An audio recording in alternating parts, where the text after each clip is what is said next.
Assalamualaikum warahmatullahi wabarakatuh. Bismillah, alhamdulillah, wala hawla wala quwata illa billah. Allahumma sholli ala sayyidina Muhammad wa ala ali sayyidina Muhammad. Rabbi shrahli sadri wa yassirli amri wahlul 'uqdatam min lisani yafqahu qauli. Kaum muslimin dan muslimat yang dimuliakan Allah Subhanahu wa taala. Alhamdulillah, puji syukur kehadirat Allah Subhanahu wa taala.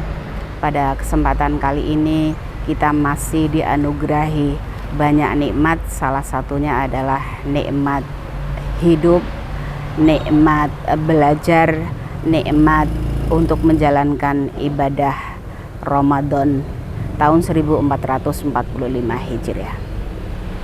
Pada kesempatan kali ini, dari sekian banyaknya rangkaian kegiatan ibadah yang ada di dalam bulan Ramadan, salah satu ibadah yang utama adalah ibadah berpuasa.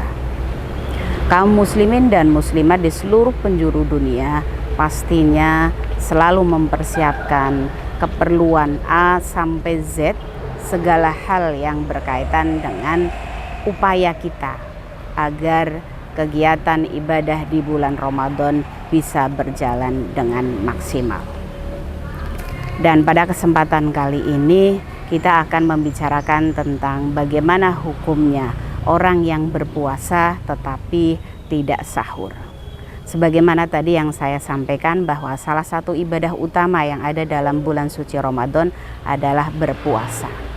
Sedangkan untuk menjamin kualitas berpuasa, salah satunya adalah dengan cara kita bersahur. Tetapi karena sesuatu hal, bisa karena kelelahan bekerja pada hari sebelumnya, karena kekenyangan, karena lupa dan lain sebagainya, atau bahkan karena tidak memiliki bahan makanan atau minuman yang bisa digunakan untuk sahur, maka menyebabkan seseorang itu berpuasanya tidak sahur. Ada sebuah riwayat yang disampaikan oleh Aisyah radhiyallahu anhu dan diriwayatkan oleh Imam Nasai, Tirmidzi dan Bukhari, bahwa suatu saat Nabi mendatangi para istrinya dan berkata, "Apakah ada makanan?" Kemudian kami dalam hal ini adalah Aisyah beserta para istrinya menjawab, "Tidak ada, Rasul." Kemudian Nabi atau Rasul juga menyampaikan, "Kalau begitu saya akan berpuasa." Nah, secara eksplisit berdasarkan riwayat tadi, maka kita bisa melihat bahwa Rasul pun pernah berpuasa, bahkan ketika Rasul itu tidak melaksanakan ibadah sahur. Bahwa pada waktu itu tidak adanya sahur itu karena tidak adanya makanan yang bisa digunakan untuk sahur. Ini kalau secara eksplisit kita melihat bahwa ada dasar bahwa orang yang berpuasa tetapi tidak melaksanakan ibadah sahur, maka puasanya tetap sah. Kemudian kalau kita analisis lebih jauh, ada juga sebuah hadis yang intinya memerintahkan atau menganjurkan bahwa ketika kita akan berpuasa itu sebaiknya kita melaksanakan ibadah sahur. Tasahharu fa inna fis sahuri barokah. Bersahurlah kalian karena di dalamnya ada barokah. Nah, tasahharu atau bersahurlah ini kalau secara eksplisit kita melihatnya ini adalah sebagai sebuah perintah. Tetapi dalam kaidah usul fiqh, di situ perintahnya tidak ada qarinah jazm. Artinya tidak ada tanda-tanda keharusan. Sekaligus juga di dalamnya tidak ada ancaman hukuman bagi orang yang tidak melaksanakan sahur. Artinya orang yang tidak sahur walaupun dia tetap berpuasa maka tidak berdosa. Dengan kata lain berarti orang yang berpuasa tetapi tidak sahur itu tetap puasanya adalah sah. Seperti itu. Kemudian kalau kita lihat dari perspektif yang kedua, yaitu melihat eksistensi dari sahur itu sendiri, karena ini berelasi ya dengan ibadah puasanya, maka orang yang berpuasa tetapi tidak sahur, dia tidak akan memperoleh keutamaan dari sahurnya, yaitu berupa keberkahan. Keberkahan yang dimaksudkan di sini adalah ziyadatul khair atau bertambahnya kebaikan.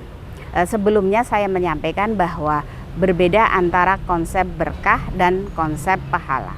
Kalau konsep berkah itu diperolehnya itu di dalam konteks dunia, tetapi kalau konsep pahala itu diperolehnya adalah di akhirat. Nah, keberkahan sahur itu sudah bisa dinikmati atau diperoleh kebaikannya itu di dalam konteks dunia ini. Jadi orang yang sahur itu mendapatkan keberkahan, keberkahannya adalah berupa bertambahnya kebaikan. Kebaikan yang pertama misalnya, orang yang sahur itu biasanya tubuhnya akan semakin kuat sehingga dia bisa melaksanakan ibadah puasa dengan sempurna.